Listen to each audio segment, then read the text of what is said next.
Ivan, I'm mowing youth camp. One of the best experiences ever. Oh, alam mo, Joad, I had so much fun sa youth camp. Playing games, tapos yung mga talks. Wow. I really love the learning songs and meeting new people. Kaya nga, thank you sa mga tita and titos. Service team din.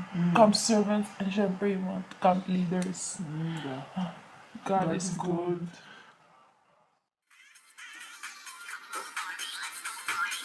Felicia! Oh, bakit Chinico ah? Hindi na siya nag-go sa Venus County na style.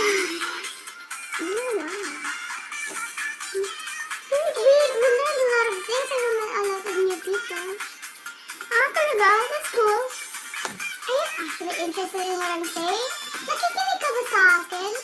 Bakit ha? Pinakinggan niyo yung silok ng puso ko. Felicia, alam mo, ang saya dun sa youth camp. Ang dami mo nakilala ng mga bagong tao. Ano po? Youth camp na naman? Nakapagod na yan ah. Bakit? Kahit minsan naman hindi ako napagod sa iyo ah.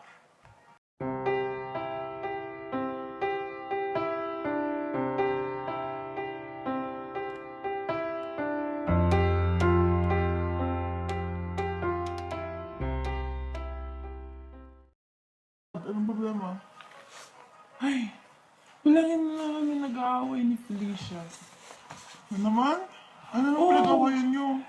Sana nga naka-join talaga siya ng youth camp. Feeling ko mas lalo siya maniniwalagan. Oh. Oh, Joad, a relationship is like a house. When a light bulb burns out, you do not go and buy a new house. You fix the light bulb. Kakanya. 1 year later, Joad and Felicia are still having problems. Joan, saan ka naman pupunta?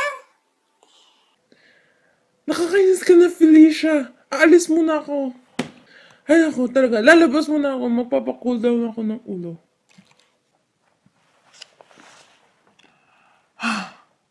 Manang, pabili po ng pain reliever. Ilan? Isa lang po. Ako lang naman ang nasaktan sa amin dalawa.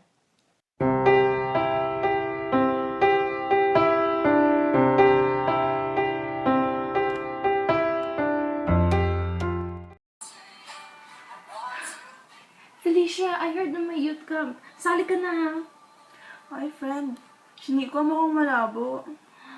Ay, lahat naman malabo eh. Pati ba naman pagsali mo malabo? Sige na nga, pupunta na ako. I think it's about time. Yes, Felicia. God is always on time. God's timing is always perfect.